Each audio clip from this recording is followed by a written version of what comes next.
Hello mga kabundok, andito ulit kami.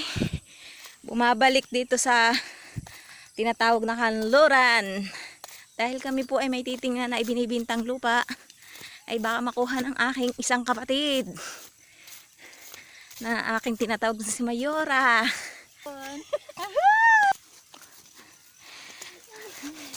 Ito po talaga yung sa tatay na lupain, napakalawak.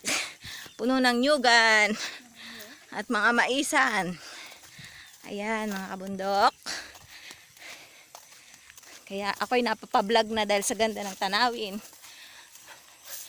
Ayan mga kabundok, ang alaga ng tatay kong kalabaw. Sasakyan ko. Medyo malayo-layo pa yung lupang ibinibenta. Kung bakit ba hapon na inapaulot tignan, meron naman bukas.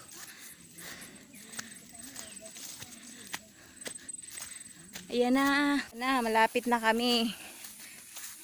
Kahit ikaw ay taga-bundok, basta ikaw ay may lupa at masipag magtanim, siguradong di ka magugutom. Ito na po yung tiningnan naming lupang ibinibin. Laki-laki rin. Pwedeng taniman ng mga nyug, saging, kamuting kahoy.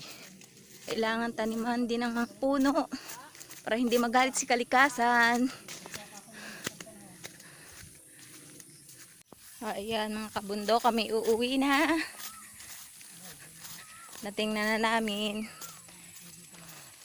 Huwag niyo pong kalimutang mag-subscribe, like, comment, and share na din po. Maraming salamat.